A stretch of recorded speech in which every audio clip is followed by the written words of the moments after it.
안녕하세요. 예수비전선교회 안희한 목사입니다.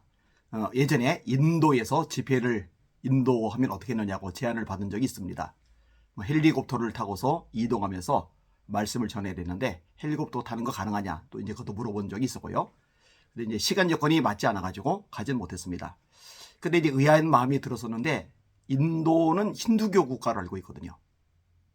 소를 신성시하잖아요. 그런데 그 인도 땅에 기독교인들이 많단 말인가? 많다는 거예요.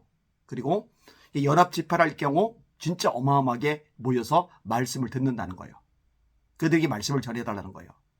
깨웃깨웃 했었는데 그 이후로 여러 채널로 정보를 접하면서 인도 지역에 예수 믿는 사람이 진짜 많아졌구나. 이걸 알고 하나님께 얼마나 감사했는지 모릅니다. 그리고 구원의 열매가 더 많이 맺혀지기를 바라는 마음이 진짜 간절해졌습니다. 근데 문제가 뭐냐면요.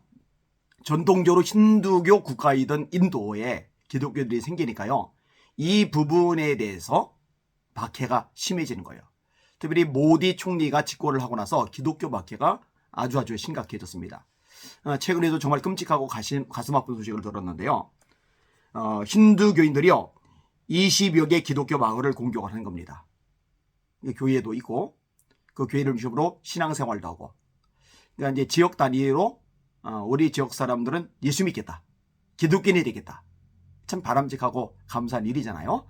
그래서 기독교 마을로 형성이 되었는데 여기 이제 압박이 들어간 거예요. 너희들 힌두교로 재개종해라.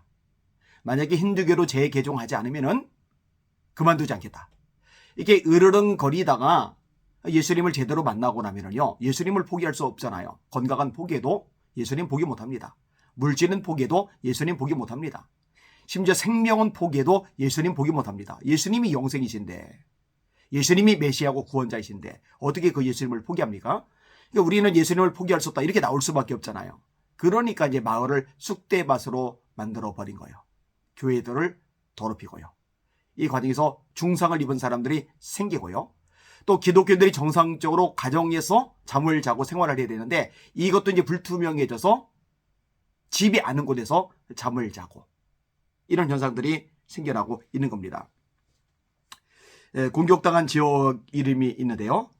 보루팔, 모덴가, 판나, 고다, 아마사라, 콩게라, 마인프로, 키바이, 발렌가, 푸스왈, 콕디, 쿨하드, 카르가온, 샨티 나가르 이런 마을들입니다.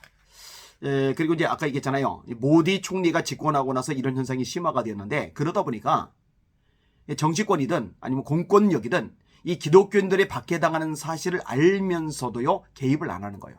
실제로 20여 개의 마을이 이번에 공격을 당했을 때도요 경찰이 도움을 청했다고 하거든요. 그런데 경찰이 싹 무시하는 거예요. 도움의 손길을 펴지를 않는 거예요. 세상에 이렇게 무지막지하고 끔찍하고 무질서한 나라가 어디 있습니까? 가슴 아픈 일이죠. 이 방송을 보시는 시청자 여러분들은요. 한마디라도 꼭 인도 지역에는 기독교인들을 위해서 기도를 해 주시기를 바랍니다. 사실 우리 대한민국은 너무 편해서 문제입니다. 예배를 드린다고 잡혀가지 않아요. 전도를 한다고 매를 맞지 않아요. 열심히 찬송을 부르고 하나님의 말씀대로 순종하는 삶을 산다고 해서 불이익을 당하지는 않아요. 근데 인도 지역 같은 데는 이렇게 박해를 받는 거예요. 그리고 힌두교 사람들이요. 직장 생활 못하도록 강제로 제한을 둬라. 교육을 기독교인들이 제대로 받지 못하도록 강제로 제약을 둬라. 이렇게까지 말하는 거예요. 우리 대한민국은 이런 일을 일절 당하지 않잖아요. 근데 너무 편안하니까 잠들어 있는 거예요. 정신 차려야죠. 깨어나야죠. 기도해야 됩니다. 정말 부르짖어야 됩니다. 그리고 편안한 우리나라 이 땅의 교회들이 깨어나는 것을 위해서 기도할 뿐만 아니라 지금 박해 속에 있는 나라들 그 속에서 고통 겪고 신음하는 기독교인들을 위해서 정말 간절하게 기도해야 됩니다. 사실 뭐 인도보다 더 심각한 곳이 바로 지근거리에 있죠. 북한. 오픈도 선교에서 발표를 하잖아요. 세계 기독교 박해 지수가 가장 높은 나라.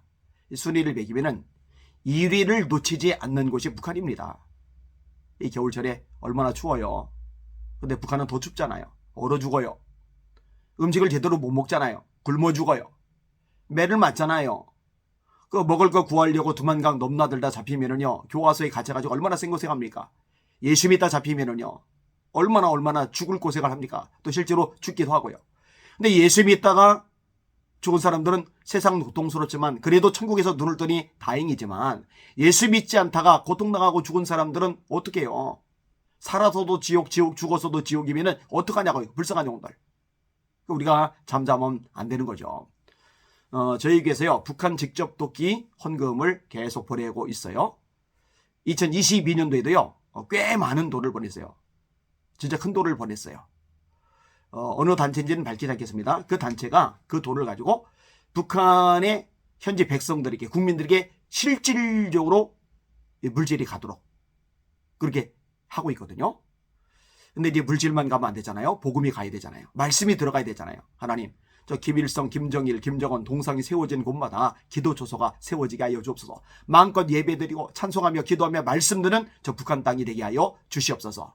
우리 교회에서 주일 예배 때마다 통성 기도를 해요. 합심해서 성도들이 한 주도 안 빠지고 매주 기도를 해요. 하나님, 북한의 김정은 정권 무너지게 하여 주시옵소서. 속히 복음 통일, 자유 통일을 이루어 주시옵소서. 이 제목 가지고 함께 기도해 주시기를 주님의 이름으로 부탁을 드립니다. 그래야 남과 북이 연합하여 선교한국 이루기를 간절히 소망하고 또 소망합니다. 날마다 주님 바라보고 주님의 이름으로 전진하며 승리합시다. 할렐루야.